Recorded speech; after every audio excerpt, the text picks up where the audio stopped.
So this is gluteal surface. This gluteal surface again will be divided into three parts by means of three lines, such as here this is the posterior border, posterior superior iliac spine and posterior inferior iliac spine, and this is greater sciatic notch. Okay, from the greater sciatic notch we are drawing three lines. First line from the notch to the anterior inferior iliac spine. Okay, anterior inferior iliac spine. Then another line which is drawn till the iliac tuberosity. Okay, here we have got iliac tubercle. So from the greater sciatic notch to the iliac tubercle, one more line, and third one 5 centimeter behind the posterior superior iliac spine. So these are the three lines we have got. Okay, one is inferior line, another one is anterior line, another one is posterior line. These are the three gluteal lines we have, which is arising from the greater sciatic notch: inferior gluteal line, anterior gluteal line and posterior gluteal line. So now here we have got four regions. That is, behind the posterior gluteal line one region, between the anterior and posterior this is another region, between anterior and inferior this is another region. Now we have got some muscles attached to it, such as I said before, this is gluteal surface. So we have got posterior aspect giving attachment to, that is behind the posterior gluteal line. This whole part gives attachment to gluteus maximus muscle. And here we have got gluteus medius and this is gluteus minimus. So gluteus maximus, medius and minimus are getting attached to the gluteal surface. And here below the inferior gluteal line, this part we have got reflected head of rectus femoris taking its origin. Reflected head of rectus femoris. Here straight head of rectus femoris, anterior inferior iliac spine. Same way reflected head will be arising from the area below the inferior gluteal line. That's all about the gluteal surface. Okay, so we have finished talking about the ilia. So this is the expanded part of hip bone having all these borders, surfaces and ends. Now we are moving on to the other two parts, which is divided by means of a foramen called obturator foramen. So this is an obturator foramen, and this obturator foramen again will be covered by a membrane called obturator membrane. Okay, now we are going to deal about pubis. Okay, so anterior inferiorly we have got a bony part or a part of the hip bone which we will call as pubis, which is again quadrangular in shape, and here we have got some surfaces and borders. Again we have got anterior surface, posterior surface and medial surface. Okay, this is medial surface and this is anterior surface and this is posterior surface. Now this medial surface of the pubis is going to articulate with the opposite side bone, which is going to form a joint called pubic symphysis, which is an example for secondary cartilaginous joint. So this is medial surface of pubis which is going to articulate with the opposite side medial surface, form pubic symphysis, and this is the anterior surface of pubis and this is the posterior surface. Okay, now here this anterior surface of pubis is giving origin for medial compartment of thigh muscles. Okay, so adductor compartment muscles are taking its origin from the anterior surface of pubis, and then in the posterior surface it is having pelvic surface which is related to the lesser or true pelvis. Okay, lesser pelvis or true pelvis is related to this posterior surface. Now we have got some borders. Before that we have got two rami. This is body of the pubis and we have got two rami. One is superior rami and the one is inferior rami. This superior rami is here. Okay, so in superior rami, upper border alone important for you. So in the upper part we have got pubic crest. Okay, this is pubic crest, and this pubic crest which is originating from the medial surface goes behind and ends up in a tubercle, and this is pubic tubercle. So pubic crest and then which is ending up in pubic tubercle. Then after it is going to extend behind to form pecten pubis. Okay, so we have got pubic crest, pubic tubercle and pecten pubis.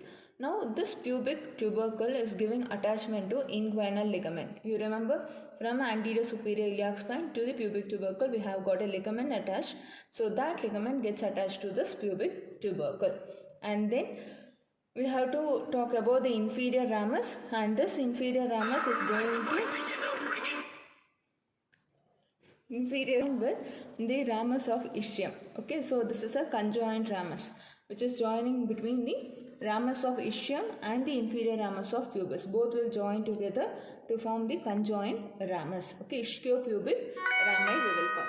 Okay, this is ischiopubic rami. Okay, then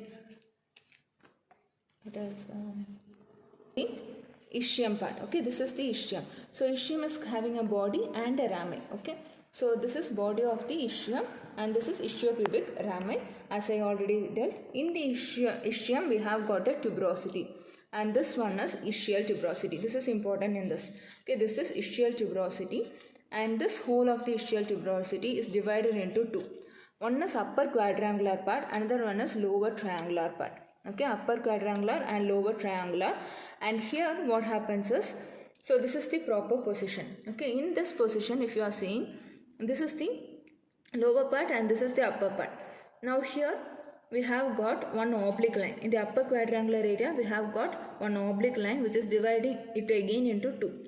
One is upper superolateral part and inframedial part, and again in the lower part we have got one line which is again dividing into medial and lateral. Okay, this is a vertical line. I will show you.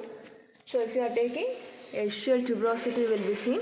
So in this ischial tuberosity it will be somewhat pyramidal in shape. Again we have got a line, okay, longitudinal line which is, or transverse line which is dividing upper part and lower part, the upper quadrangular, lower triangular part. This upper part again will be divided by means of a oblique line into superolateral and inframedial part. And again if you are taking lower triangular part, we have got a vertical line which is again dividing into medial and lateral area.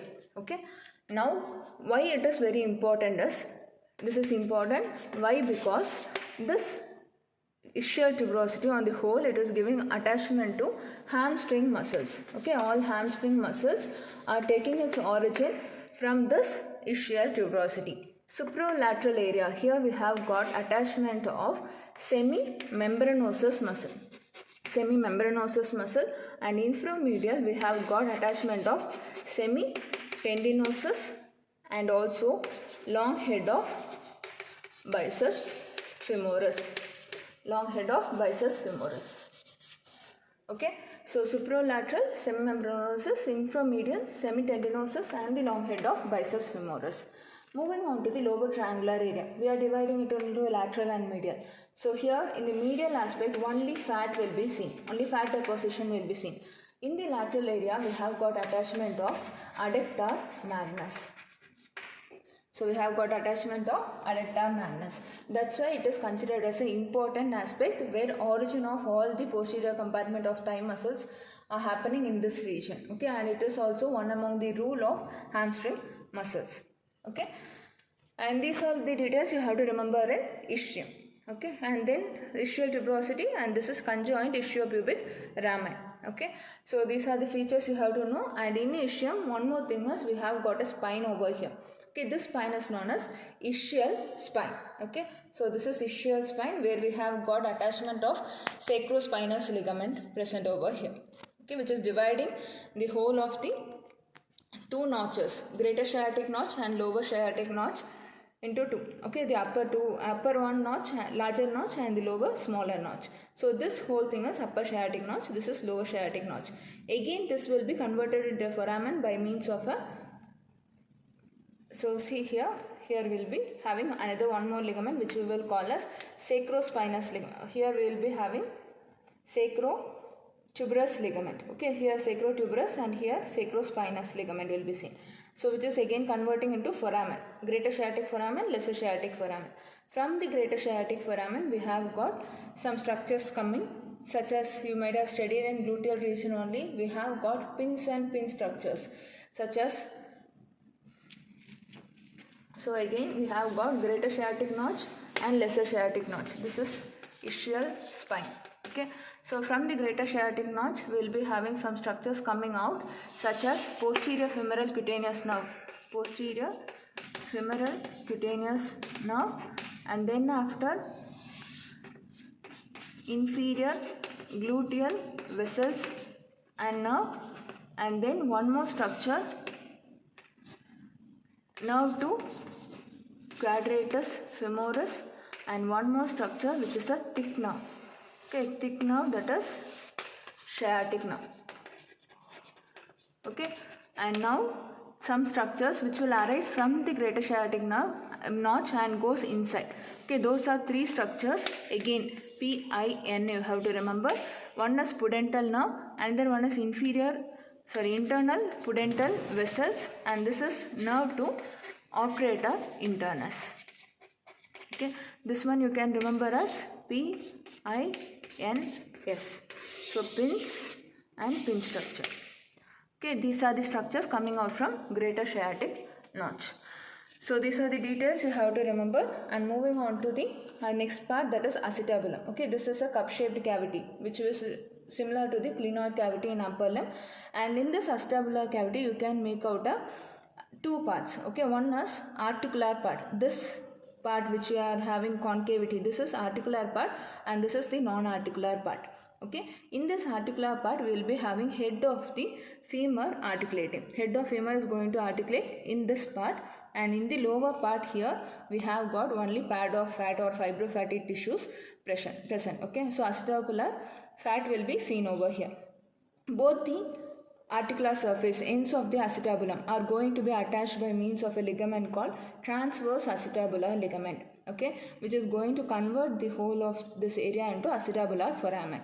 So this is transverse acetabular ligament, where we will be having acetabular foramen inside. Okay, this is acetabular foramen and this is transverse acetabular ligament. Through this, some structures will be passing and reaching the acetabular cavity to supply the joint. Okay, the joint present over here is hip joint, which is nothing but example of synovial joint variety, ball and socket variety. Okay, so this is the proper positioning of hip bone. Always keep your thumb inside, okay, in the inner surface, and the other hands outside covering the acetabulum, and it should be turned little downwards. These two are the proper level. Okay, these are the details you have to remember. Thank you.